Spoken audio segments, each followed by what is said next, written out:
the role of our the attachment here in Palin and the rest of the country is to pass messages from the UN MOs, from the factions, and that back to Phnom Penh so they can work out the peace process and help SIGPOL, passing messages for SIGPOL, and once they get here in Palin, the electoral commission. The areas that we know are heavily mined are to the north of Palin. 10 mine clearance training team personnel, a few of them live in this building and the other live in a shack across the road. So we can actually use it. The mine clearance team do keep us informed by, we've got a map in the foyer which they update whenever they come across new minefields or new caches of ammunition or weapons. Basically, ever since I've been here, I've basically moving around the area was pretty restricted when their first lot of Aussies got here. But when I got here, I could go for a run all around the area. I could go up to the temple, up to the school, and have a look. And actually, you don't really go out here at night by yourself or drive around. You stay in the building, but during the day you can go anywhere.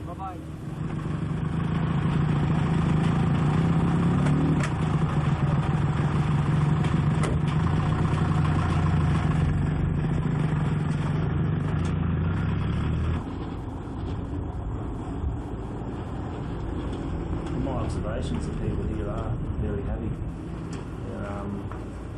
You won't see one starving Cambodian person in Palin because they're well fed. Even the children are not BMX bikes, as you noticed today when we were walking around.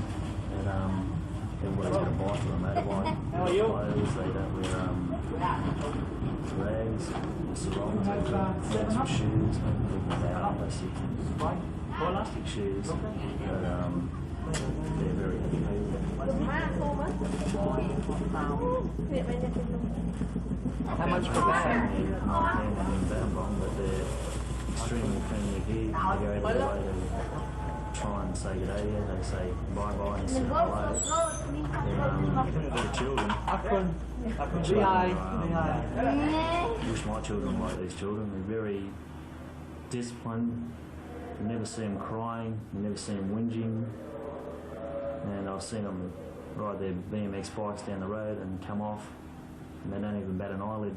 They've got skin off everywhere, and they just get on their bike and keep on riding, don't cry, nothing like that.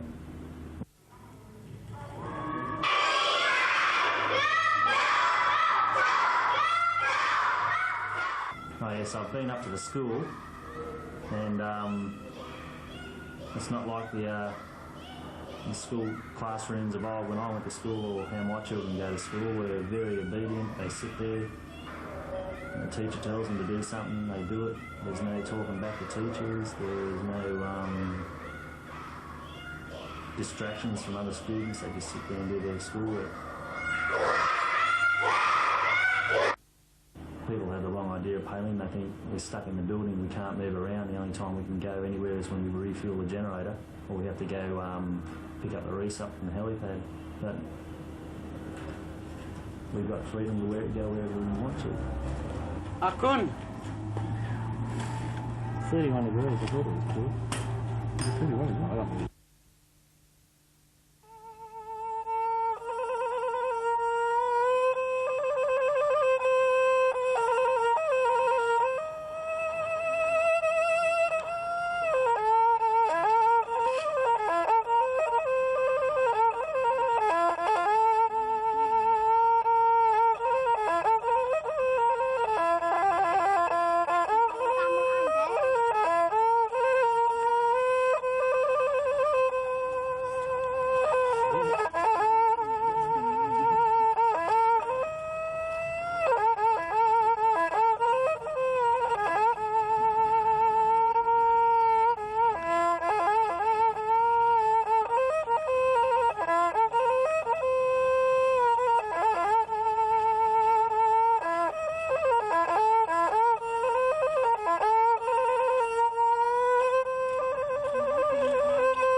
chong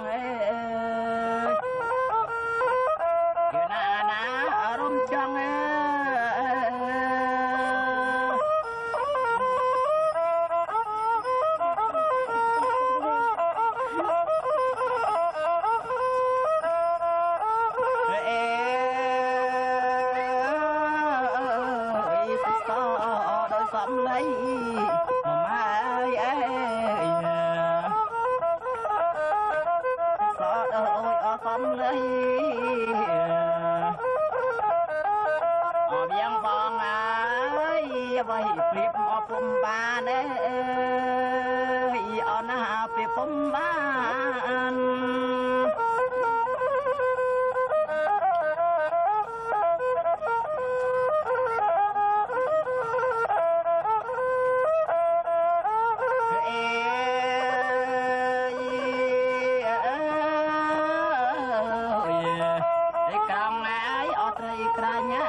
Charlie Tango 13 itself, it's a place cut out of the jungle about 5 kilometres inside the Thai-Cambodia border.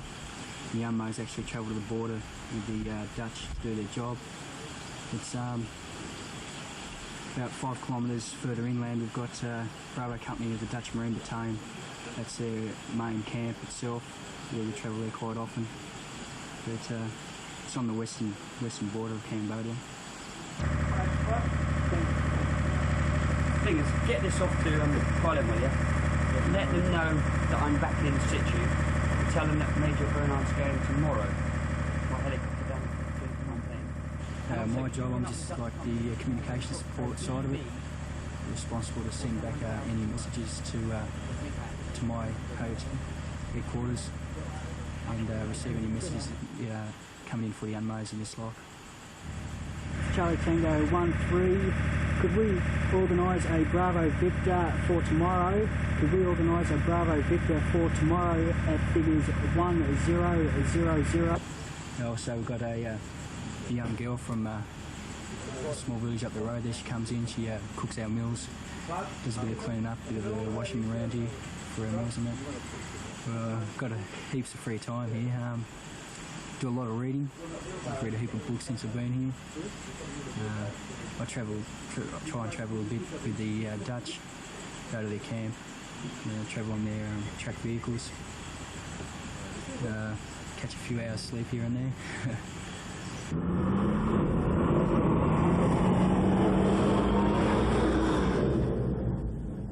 Yeah, we have a resupply helo, comes into the Dutch camp once a week.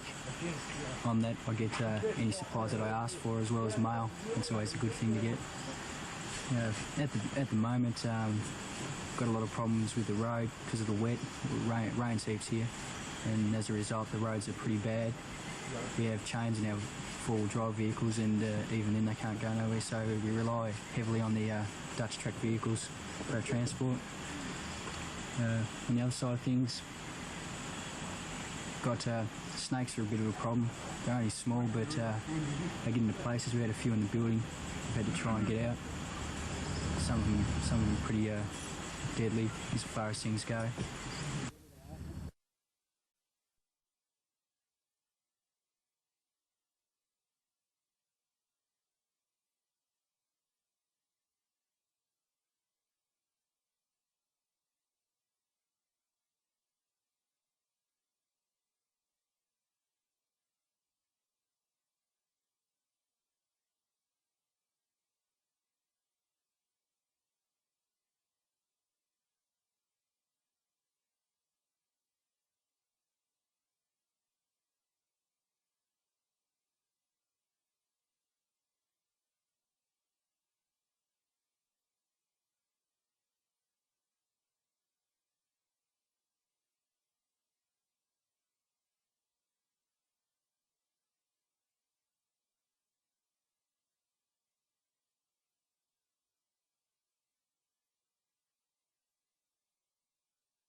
drinking your beer here too.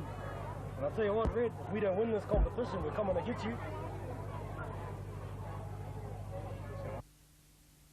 We seem to have a renegade soldier named Corporal Mick Pezzo. What do you know about him? Oh, yeah, I do know something about him. I was going through Baton Bang and saw these pictures on the wall. A very attractive girl, and I find out that it's a pin-up for the Australians. And on further inquiry, I find it's Mick Pezzow's sister. Well, that's quite interesting. Has he actually visited Soksan? He has. I was away on CTO when he came through, but I believe he came around and had a look at the antenna set up and generally sort of checked the area out for comms. But I haven't seen him myself, but the other guys have seen him. Okay, do you think he's a good example of a soldier? Well, apparently so. He's very switched on. He was here for quite some time and did quite a lot of good work. Have you seen Corporal Pezzo in your area? Yes, I've seen him. I gave him a lift on the BV from Soksan to Thailand. Did he say why he was going to Thailand? No, he didn't know to say why. And did you have a talk to him at all? Yes, I talked to him. He was a nice guy. Okay. See my right, take one. Driving along on the cyclo, honey, when I noticed you. Riding down in a hurry, honey, down Hatching Avenue. You look so pretty when you were riding along. You look so pretty as you were singing this song. Sing a song.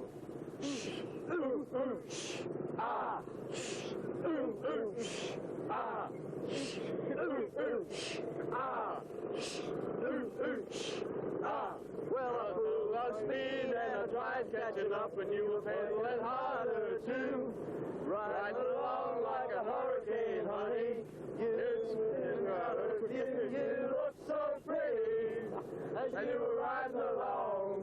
You look so pretty as you were singing this song. Sing a song. Ooh, ooh, ooh, ah. Ooh, ooh, ah. Ooh, ooh, ah. Ooh, ooh, ah. Gotta be it. Is that it? That's a take. Oh, I hope so. My arms are about ready. One more good. You ready?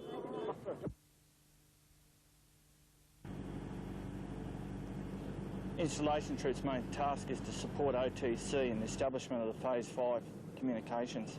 That is providing the technicians, the linesmen and riggers to assist, under the supervision of OTC, the installation of all the civilian equipment that's going into provinces, main provincial areas.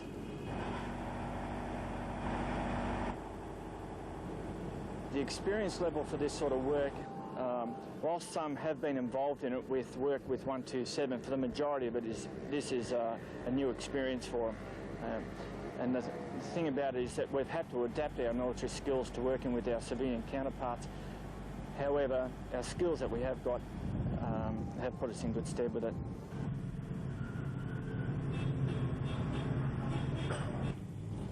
It's very challenging for the type of equipment that we're using. We don't use in the military. It's all civilian supplied, all civilian equipment. So one, we've had to learn the equipment, then go out and install it. And that's right down to the basic line sort of work. The line work that we've done here is all civilian orientated. It had nothing to do with our military training, so we've had to learn that, then go ahead and do it.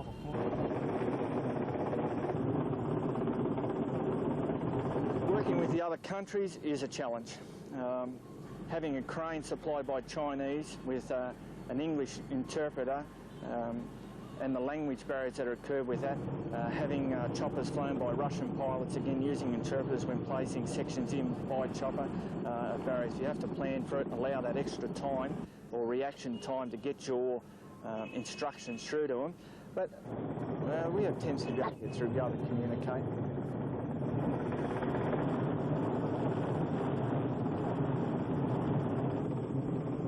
When we start planning for the tower, we must check out for the sites, easy access, difficult access, problems that may occur with traffic. One of the big problems in Phnom Penh is the traffic. Then when the actual construction is started, we allocate teams to climb per section, then we change the teams over. The problem here with the heat and the exposure to the sun and that is that can cause problems with dehydration, which the last thing you need as a rigger is dizziness at a height. So we change them over, give guys a rest, put a fresh team up, bring them down, change them over again, make sure that there's no inherent danger from overexposure.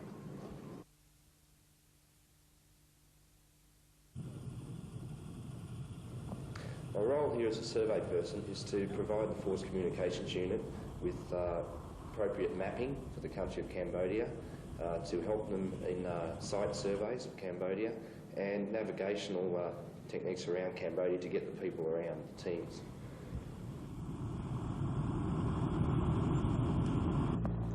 We're looking for appropriate sites to place antennas, big towers, anywhere up to 50-metre towers, sites within villages that have good security, that we're able to have a certain amount of ground to be able to fit these towers, and appropriate facilities within the town to support personnel that are going to be located in those villages. I have been to some villages. We've landed in the helicopter and quite a few of the local CAPAF soldiers have come out. Of course, they're armed at the time, and it makes us a little bit worried about what's going on. But once we get to meet them and they start to see what type of work we're doing, in fact, they get really enthusiastic themselves and want to show an interest in what we're doing in the villages. Well, it's terrific just travelling around the countryside with the helicopter. The children here haven't seen a lot of Western civilisation in their villages. When we land in some of the villages, they're always curious. You get lots of children coming out to the helicopters to see who's visiting them. When we set up some of this unusual survey equipment, the children like to have a look. We have a lot of optical equipment which they can look through, telescopic equipment, and the children really get a good kick out of it. It's extremely rewarding. Not only am I getting a chance to travel the country of Cambodia, but I'm also getting an opportunity to share my skills with some of the United Nations personnel, with OTC International, who are working over here with antenna installations, and also meeting the children and the people of Cambodia.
Come for beer, Ryan? Yeah, mate. Let's go.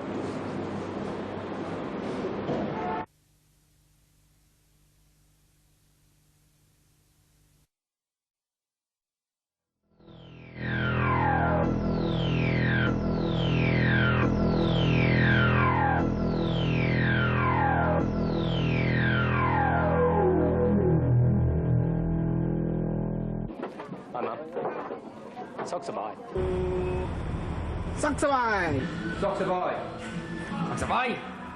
Sok Sapbaay. Sok Sapbaay. Sok Sapbaay! Sok Sapbaay! Sok Sapbaay.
can't do it. It's just too far. I'm part of a three-man rec det, and we operate the ComCen 24 hours a day. We do 3 shifts of 8 on. We have 32 hours off. The first 12 hours are ours, usually for sleep, because we come off the dogs, and then we go home, have sleep, and then the rest of the time is for our troop sergeant to detail us as he pleases. The work is hard, and we work long hours, and you stress quite a bit of the time. But when you're off work and you're relaxing, you go to the markets, it's really good. You go to the one of the 3 main bars that we go to, just sit down, have a few drinks. The girls are really friendly, and we get on really well with everybody here. Up here in Stung Treng, we're the only lady. What's it like to share a house with 17 other guys? But it's really good. They take really good care of me when we go out. We're just like one big happy family up here. The guys, I don't think of them as guys, I think of them more as family, because you just can't think of anything else other than just getting by, and they help you a lot. And they look after you? All the time. We go out, have a few drinks, they make sure I get home safely. I make sure they don't get into trouble. But it would be nice to have at least one other female up here, just to go to the markets with. This represents a significant breakthrough in the Cambodian peace process. Here we have the first of 38,000 soldiers who are voluntarily disarming and being processed onto agricultural leave.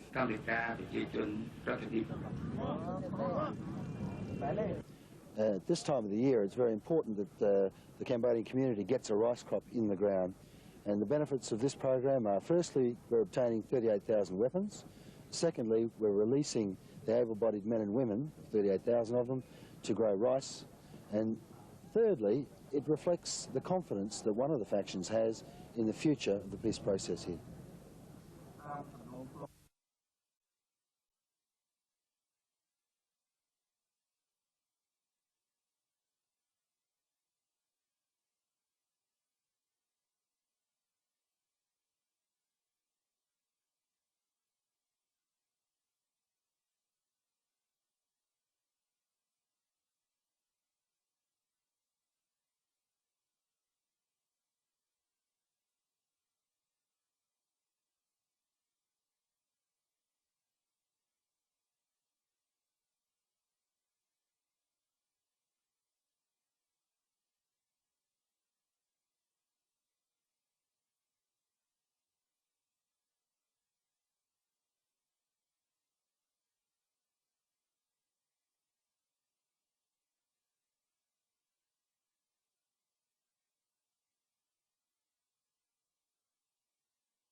Corporal Mick Peslow, thanks for letting Sok Sapbaay speak with you today. Yeah, no worries, sir. First, Mick, are you in fact a member of the ASC? Rumour has it you belong to one squadron, but no one is quite sure about that. Yes, sir, I am a member of the ASC, but not UNTAC. I'm a member of the ASC MINURSO and should be in the Western Sahara. Well, what on earth are you doing here and not in the Western Sahara? Oh, well, that was a slight kerfuffle with myself. I was transiting through the Bangkok airport, and I was having a couple of drinks with the guys that I was going over with, and I fell asleep on the couch in the lobby. About 2 or 3 hours passed, and I woke up, and there was not one Australian in sight. So I looked around the airport and found this UN Dutch movement control bloke, so I asked him, and he couldn't really understand me because he was Dutch and I'm English. And I'm trying to tell him I'm UN, get me out of here, and he put me on a plane. It was good, but it landed in Phnom Penh. Well, have you tried to get to the Sahara from here? No way, sir. It's better here. It's greener. There's no sand. You don't get sunburnt so easy. Yeah, it's better here, sir. Well, what have you been doing then? Well, I've been installing radio sets and mainly working up around the Sector 9 west of Chenang area. Well, Mick, there is a rumour that you're being looked for in relation to a minor offence in the early days of our time here. Sorry? What's this question, sir? Yes, in relation to writing graffiti on the back of a door in the new toilet block at Pattaya, Australia. When we were going to do this interview, sir, you said you wouldn't ask me about those questions. Well, Mick, I mean, the evidence sort of points to you. Here's a chance to, to tell us a little bit about it from your side. Look, sir, you told me you weren't going to ask these questions. I'm being framed. I think I know who it is. And look, that's it. No more. I'm getting out of here. Well, that was the mysterious Corporal Mick Peslow, and I'm your intrepid reporter for Sok Sapbaay. Be sure to watch our next edition, as our special guest may be Elvis Presley, who we have tracked down just near Phum Kulin.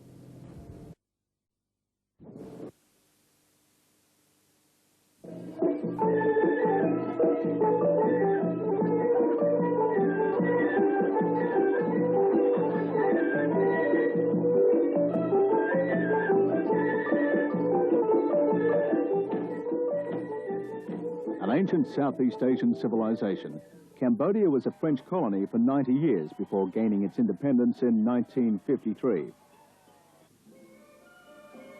From 1953 to 1970, under Prince Sihanouk, Cambodia managed to stay out of the Vietnam War. In 1970, General Lon Nol ousted the prince in a military coup. For the next 5 years, the new Khmer Republic fought the communist Khmer Rouge guerrillas.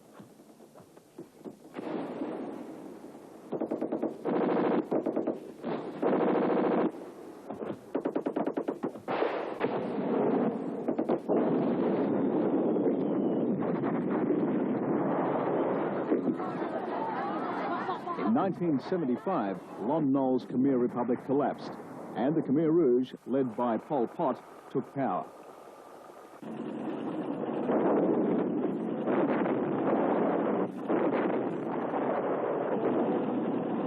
The Vietnamese invasion of 1979 overthrew the Khmer Rouge regime. Kampuchea was renamed Cambodia, and Hun Sen became premier. A guerrilla war involving the Khmer Rouge, non-communist guerrillas, and the Hun Sen pro-Vietnamese government raged for 12 years. In 1991, the warring factions signed the Cambodian peace treaty in Paris. They agreed to hold free elections under UN supervision.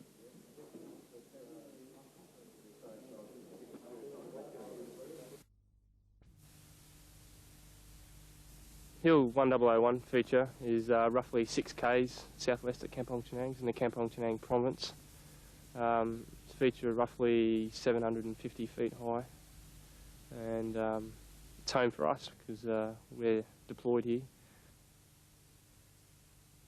We've been talking to the national soldiers posted up here on the top of the hill. They're an observation point. And they've told us that there's National Army all around Kampong Chhnang and this feature, and that there are also National Democratic Army also around this area, across the river on the Tongli Sap and to the southwest of this feature. We've been talking to the locals, and they've told us that there's 300 mines, anti-personnel mines, laid here in 1989, and which are on the north side of this hill, which is roughly behind me. They've told us a few other things, but they keep telling us different things.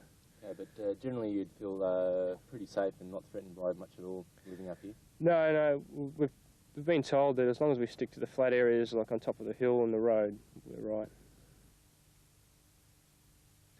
Our main role is to supply communications in a chain link between Phnom Penh and Battambang using VHF radio relay. It's 12 channels and provides mainly voice circuits with the occasional data circuit. We're in an ideal position here. We get a good shot communications to Phnom Penh. It comes in really good, and we've got a good shot to Persat. Reasonably good. Sometimes it falls over, but they're gremlins for you. You don't. Some things you can't explain with communications kit. There's 3 of us here most of the time. At the moment, one person on shift. He'll do a shift for 24 hours, while the other 2 will be in civilian attire, whatever they want to wear, shorts, whatever, and they'll just help the person on shift usually, just to make life a little bit easier. And write letters, read books. All right, lunch is ready. We'll be there in a minute, man. We set up a weight bench using different bits and pieces provided by the locals, a couple of 105 shells and a couple of anti-personnel mines. And we also do a bit of running up and down the hill. It's not too bad running down. When you run back up, you get pretty hot. Yeah, it does get pretty hot. Only during the daytime though. We find in the morning and nights it gets quite cool. Usually you have to jump in your sleeping bag when you go to sleep at night. You're probably the only people in Cambodia that actually have to use their sleeping bag at night. Yeah, we're pretty privileged that way. Some mornings we get up and there's fog all surrounding the hill. It gets pretty cool. We do like living up here. I can speak for the other 2. Up here it's like you're in the country, it's peaceful, you do your job, and then once your job's done, like at the end of the day or whatever, you can sit back, relax, put your feet up, and you haven't got the hustle and bustle of city life like in Phnom Penh. It's become a bit of a thriving metropolis, and so we enjoy it up here. Except for the generator noises, it's a bit noisy, but you get used to that. The things we miss about home would have to be loved ones and home, normal day-to-day life in Australia. A lot of things you take for granted while you're at home. It's not until situations like that makes you realise these. Well, the role of the signals dispatch rider, which is what I'm doing today, is to pick up the signals from the ComSen, the priority and immediate signals, and deliver them to various headquarter units around Phnom Penh. We would, in a day, busy day, run anywhere up to 250 signals to various headquarter units. We're on the road around the 10-hour mark, but that's not constant, that's getting on and off the bike, so around the 10-hour mark, big days. Well, a bike would cover a distance of around 700 to 800 kilometres a week. You can usually average around 100 kilometres a day. Well, the most outstanding part about riding around Phnom Penh is the traffic. The local people have no appreciation or road sense. And, they just go wherever they want. They cut you off. And you've got no idea. So, would you describe it as a dangerous job that you're doing? Oh, extremely, yeah. Extremely dangerous job. But you're obviously feel well prepared and trained enough to do it. Yeah, heaps of training for it. And, it's still an enjoyable job because you get around, you meet lots of people, and you're always seeing unusual sights. My biggest dislike being an SDR rider would have to be the rain. Most afternoons, around the 3 o'clock to 5 o'clock mark, you always get an immediate signal, go out, and the sky will break. and it'll rain, and you end up wet and miserable for the rest of the afternoon. Well, we don't wear jackets and gloves. Basically, it's too hot. You sweat a lot, and it's even bad wearing a helmet. You just perspire all the time, and very uncomfortable, and you end up losing a lot of weight wearing a jacket because you just sweat it all away. Yeah, quite often you pull up the traffic lights, you can talk to a person on a moto, because they can't really understand what you say. They just nod a lot and smile, and ask them why they're not wearing a helmet, and they just gibber away. Yeah, it's interesting. Well, the road conditions come in varying forms. They can be from sealed roads, which are reasonable, and down to the gravel roads or dirt roads, which are pot-marked, got potholes in them, and they make riding interesting. What about the wet season? Does that have a big impact on your riding through those lesser developed streets? Lesser developed streets. Yeah, when it's the wet season in Phnom Penh, even outside here at the roundabout, it floods and makes it interesting riding through it because you put your feet up so you don't get your boots all wet and your feet wet. And the roads tend to become a lot more hazardous.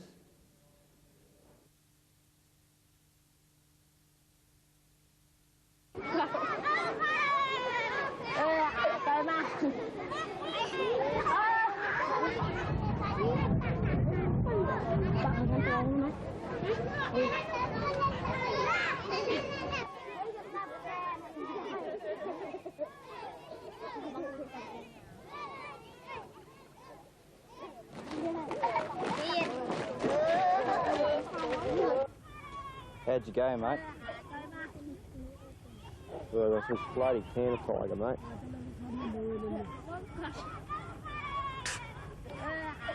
Well, what'd you get? All I could get was this Canna anchor.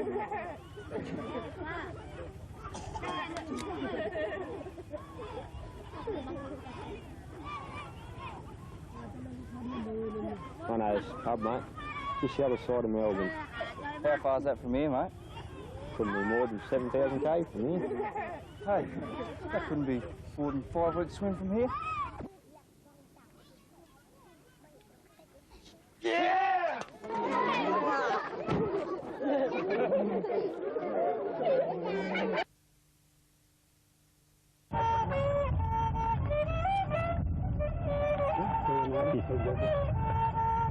Good to hear, Lauren.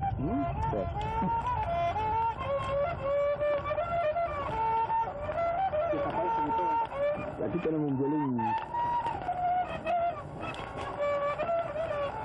Esto es increíble. Saca música, ¿no? Sí. Link Man.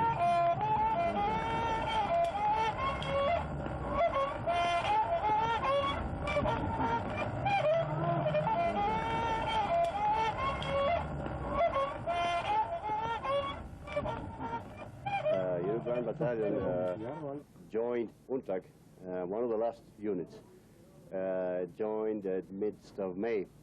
It's a regroupment of different units to form an 850-man battalion.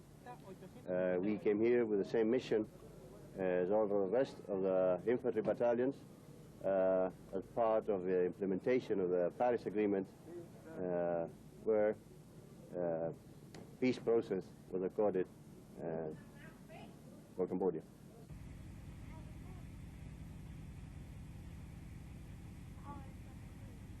So tell me a little bit about the differences you found working in Stung Treng, or in the Stung Treng province, compared to how you'd work normally in Uruguay. Well, to begin with, this is in the middle of the jungle. Stung Treng is a very small town, and we come from a far-off country where there's no jungle. We don't have this temperature, we don't have this kind of weather, this environment, and it's completely different. We find quite a few difficulties here because of our equipment, which is not the best. It's not fit for this kind of work here. How then have your soldiers performed and adapted to working in Cambodia? Oh, they've done a marvelous work. They're doing the best considering the situation and difficulties we are encountering here, but nevertheless They're doing a very good job. And we believe that our mission here is going to be successful. We all are learning, but mostly them, because they adapted to the environment, and we are getting good results in what we're doing.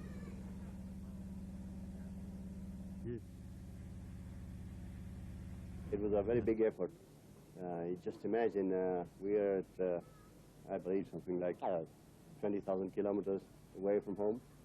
There were many difficulties in coming. Everything was supposed to come in a sea lift, and with 48 hours notice, it was turned into an airlift, and so it was quite difficult. Men and equipment had a very, very difficult time in coming here, but we're managing. And a big step for the Uruguayan Army to be involved in this operation? Yes, this is the first time that Uruguay joins UN, and I believe, too, this is the biggest mission ever organized or set up by United Nations. And of course, this will teach us all many things. Now we are working at international level. Now UN knows that Uruguay can be asked and brought to different places in the world to work in this kind of organization. And you're proud to be here? Proud? Orgulloso? Oh, yes, sure, of course, yes. Just imagine the last time that Uruguayan Army was working or operating outside the country was in 1860. And this is the first time we do it again. So just imagine that being a commander of this battalion is something to be proud of.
Well, sir, it's finished.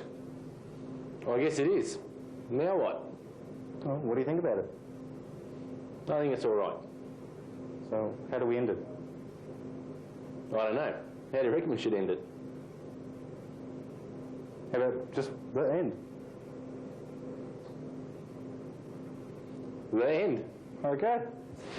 Well, now, eh?